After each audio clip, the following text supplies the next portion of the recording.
Question number 21 2018 3 marks का और बहुत बढ़िया क्वेश्चन है। मैंने हमेशा देखा है इस तरह के क्वेश्चन में बच्चों को हमेशा ही कंफ्यूजन रहती है।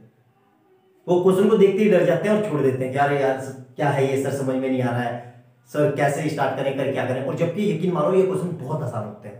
क्वेश्चन को करेंगे कैसे, देखो ध्यान से, हमेशा ना आप स्टेप्स फॉलो करा करो।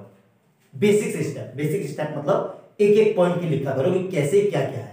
आप लोगों को चक्कर क्या है ना कि आजकल सब चीज शॉर्ट में हो रहा है, तुरंत मतलब स्वाइप करो, आपको वही आदत पड़ गई है स्टडी में भी। और पढ़नी जरूरी भी है यार, एक्चुअली लाइफ में आसपास इतनी तेजी से सब चीज काम हो रहा है तो हम भी सोच रहे हैं कि पढ़ाई भी बहुत तेजी से समझ में आ जाए।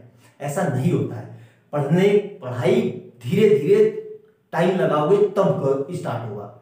अरे यार एक बात बताओ, कोई एक साल में इंजीनियर बन जाता है? 4 साल की पढ़ाई होती है ना। डॉक्टर एमबीबीएस की पढ़ाई भी 5 साल की होती है ना। क्यों होती है यार? अगर इतना ही अगर सबको जरूरी होती है तो गवर्नमेंट उसको 1 साल का ना कर दे। तो इसलिए ध्यान से समझो बातों को, ठीक है। पढ़ाई के लिए आपको समय निकालना ही पड़ेगा और समय देना ही पड़ेगा।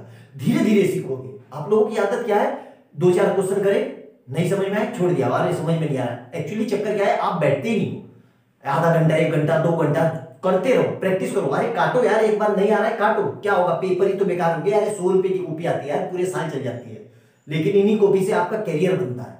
आई बात समझ में जो मैं समझाना चाह रहा हूं? तो जब तक काटते रहो, 1 बार करो, 2 बार करो, 3 बार करो, नहीं होगा कभी तो होगा यार। आप लोग 1-2 बार प्रैक्टिस करते हो, छोड़ देते हो कि अरे हो नहीं रहा है।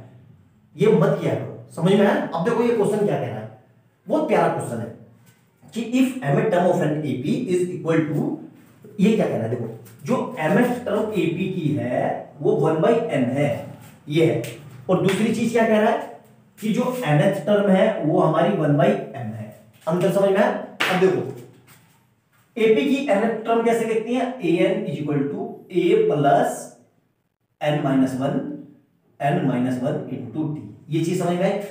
अब n की जगह हमें m रखना है क्योंकि उसने दिया हुआ है, तो n की जगह अब हम क्या रखेंगे यहां पे देखो, लेकिन इसने an दिया हुआ है, an कितना दिया हुआ है यहां से देखो 1/n, तो an की जगह तो हम 1/n रख देंगे, लेकिन m की जगह हम m रखेंगे क्योंकि उसने m की वैल्यू अब m दी है, तो क्या हो जाएगा m-1 इंटू टी। यहां तक कोई दिक्कत? ये दे दी हमने इक्वेशन 1। अब सेकंड में क्या कह रहा है, nth टर्म इज 1/m, मतलब सेम यही फार्मूला लगाएंगे, an is equal to a plus n-1 into T. यहां तक समझ में आया? अब देखो, अब इसने an कितना दिया हुआ है, an इसने दिया है अब हमें 1/m, मतलब an की जगह क्या रखेंगे 1/m is equal to a plus n-1 into T. अब हमने ऐसा क्यों किया, यहाँ पे n क्यों रखा, क्योंकि यहाँ पे उसने n ही दिया हुआ है, nth टर्म। ध्यान से देखो, ये हो गई हमारी इक्वेशन 2। मेरे ख्याल से यहाँ पे कोई दिक्कत नहीं हुई होगी।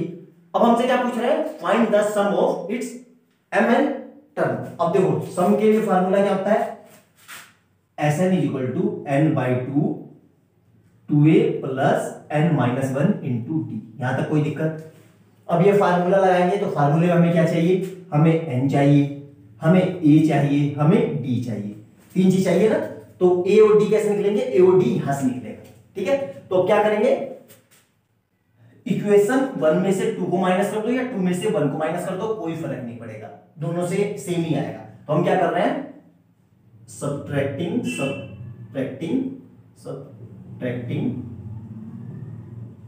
इक्वेशन 2 फ्रॉम इक्वेशन 1, मतलब 2 में से 1 को सब्ट्रैक्ट कर रहे हैं। तो क्या निकाला देखो ध्यान से। अब सब्ट्रैक्शन में भी दिक्कत होती है बच्चों को लेफ्ट हैंड साइड से लेफ्ट हैंड साइड माइनस होगी, राइट हैंड साइड से राइट हैंड साइड माइनस होगी। तो कैसे लिखेंगे, 1/m minus 1/n is equal to, अब इसको लिखो a plus n-1 into D, एक ब्रैकेट में माइनस, इसको लिखेंगे a plus m-1 into D. Smart मत बनना और शॉर्टकट मत अपनाना। अभी आप उसमें अच्छे लेवल पे नहीं हो कि एकदम से एक बार में दिमाग में कर लो, वो भी कर लोगे, लेकिन उसके लिए आपको प्रैक्टिस चाहिए बहुत सारी, ठीक है। तो इसलिए ध्यान से अब देखो इसको सोल्व करना है। अब यहाँ पे एलसीएम लेंगे तो यहाँ पे कितना आएगा, n minus m upon mn, ये चीज समझ में आई। अब इसको लिखेंगे a plus n-1 into D एक साथ। अब देखो ये माइनस पूरे के साथ होगा, माइनस a, अब देखो ये फिर माइनस जाएगा तो ये माइनस प्लस माइनस ब्रैकेट लगा के m-1 इंटू डी। ये चीज समझ में आई। अब फिर देखो यहाँ पे कितना होगा ये n-m upon mn equal to a, D को अंदर भेज दो, plus dn minus D minus a। अब देखो माइनस, ये देखो माइनस m और ये d किससे, तो माइनस का md माइनस माइनस प्लस और ये d की 1 से मल्टीप्लाई तो d। यहां तक समझ में आया। अब देखो क्या कट रहा है, a से a कटा, d से d कटा, कोई दिक्कत यहां तक। अब देखो ध्यान से, ये तो हमारा n माइनस m है और ये mn है। अब क्या बचा हमारे पास, देखो यहां से ये बचा ना, अगर मैं दोनों में से d कॉमन ले लूं तो पहले पूरा लिख देता हूं dn माइनस dm, ठीक है। अब देखते रहो ध्यान से, अब इन दोनों में से मैं d कॉमन ले लूं तो इधर से क्या आ रहा है m minus m upon mn equal to d common ले लिया तो n माइनस m। यहां तक समझ में आया। अब देखो इससे ये कट गया तो हमारा d कितना आ गया, d इक्वल टू 1/mn। अब d निकल गया हमारा, कोई दिक्कत यहां तक। मेरे ख्याल से सबको समझ में आ गई होगी। एक एक पॉइंट अच्छे से नोट डाउन करो। d कितना है हमारा 1/mn। अब देखो d आ गया। अब हमारी इक्वेशन क्या थी, पहली क्या थी 1/n equal to a plus m minus 1 into D. अब यहाँ पे d की वैल्यू पुट कर दो तो a 1/n तो ऐसे ही रहा, a प्लस m माइनस 1 और d की जगह क्या रखेंगे 1/mn, ठीक है। अब तो 1/n ऐसे ही रहा, a ऐसे ही रहा। अब देखो m किससे मल्टीप्लाई होगी तो m अपॉन mn, ध्यान से देखना -1mn। कोई दिक्कत यहां तक, कोई दिक्कत नहीं होगी मेरे ख्याल से। m से m कट गया तो यहां पे क्या बचा 1/n equal to a plus 1/n minus 1/mn। कोई दिक्कत यहां तक, सारी चीज क्लियर हो रही होगी अच्छे से समझ में आ रहा है ना। अब देखो 1/n से 1/n कट गया, इसको इधर ले आओ तो a इक्वल टू कितना आ गया 1/mn। आया समझ में। a भी कितना है हमारा 1/mn और d भी कितना है 1/mn। नोट डाउन करो यहां तक।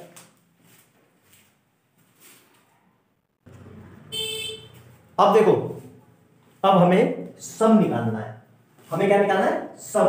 तो सम का क्या फार्मूला होता है, सिंपल सा है, कायदे से वैसे आपको यहीं से देख के समझ में आ जाना चाहिए। सम का क्या फार्मूला होता है, Sn equal to a plus n minus 1 into D. लेकिन अब n की जगह हमें mn रखना है क्योंकि उसने दिया हुआ है कि mn टर्म निकालनी है। तो क्या हो जाएगा s mn equal to a plus mn minus 1 into D. a कितना आया था हमारा 1/mn प्लस mn माइनस 1 और d कितना आया था, ये भी हमारा कितना आया था 1/mn, ठीक है।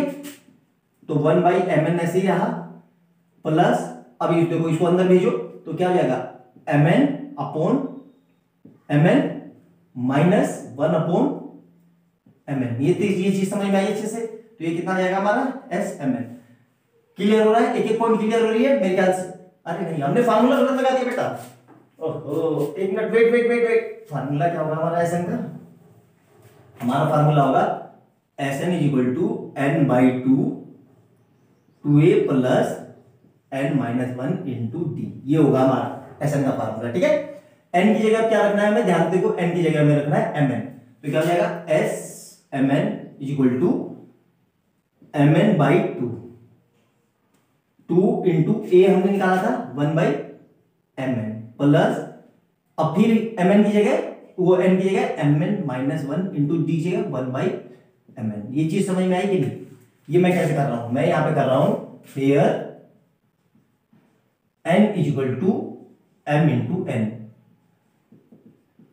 ये दिया है हमें, ये यहां देखो, आई बात समझ में, इसलिए ऐसे कर रहा हूं।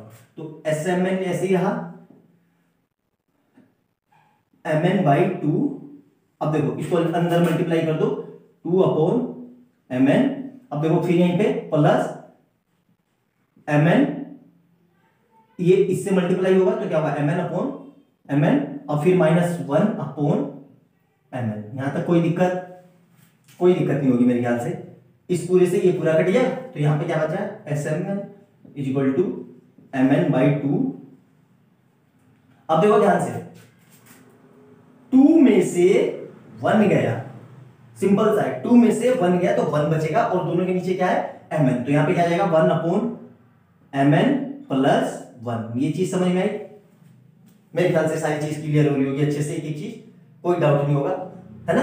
अब इसको 2 को अंदर भेज दो तो क्या आएगा s mn equal to mn/2 into 1/mn plus mn/2। एक एक स्टेप क्लियर हो रहा है ना। तो देखो इससे ये कट गया तो यहां से s mn जो आएगा हमारा क्या आएगा वो 1/2 प्लस mn/2। आई बात समझ में? यहां तक एक एक पॉइंट क्लियर हो रहा है अच्छे से। अब देखो इसको कुछ नहीं करना है, बस इसको ऐड करके लिख दो, दोनों का डिनोमिनेटर सेम है तो क्या आ जाएगा mn प्लस 1/2। यही हमारा आंसर है। आई बात समझ में अच्छे से? एक एक पॉइंट नोट डाउन करो। आया समझ में अच्छे से? मेरे ख्याल से कोई डाउट नहीं होगा आपको, क्लियर है कि क्वेश्चन पूरे अच्छे से। बहुत मोस्ट इंपोर्टेंट क्वेश्चनों में से एक है ये, मोस्ट इंपोर्टेंट क्वेश्चनों में से एक है ये, बोर्ड का फेवरेट है ये, बहुत ज्यादा। मेरे ख्याल से अगर मैं एग्जामिनर होता तो मैं इस क्वेश्चन को जरूर डालता एग्जाम में। बहुत प्यारा क्वेश्चन है, कंसेप्चुअल क्वेश्चन है, बहुत ज्यादा आपसे मतलब कहीं ना कहीं मिस्टेक हो ही जाएगी, कहीं प्लस माइनस में या एडिशन सब्ट्रैक्शन में मल्टीप्लाई में कहीं ना कहीं मिस्टेक हो ही जाएगी। इस तरह के क्वेश्चन एग्जामिनर के फेवरेट होते हैं। क्यों होते हैं फेवरेट? क्योंकि इस तरह के क्वेश्चन में वो आपको पूरा जांच लेता है कि आपको कितनी नॉलेज है मैथ की। आई बात समझ में? इसलिए देखो उसने सब यूज करवा लिया आपसे, एन वाला भी, एसएन वाला भी, एडिशन भी, सब्ट्रैक्शन भी, मल्टीप्लिकेशन भी, सब यूज करवा दिया। तो ध्यान रखना, बहुत अच्छा क्वेश्चन है ये, ठीक है। तो नोट डाउन करो, तब तक हम अगला क्वेश्चन करते हैं, ठीक है।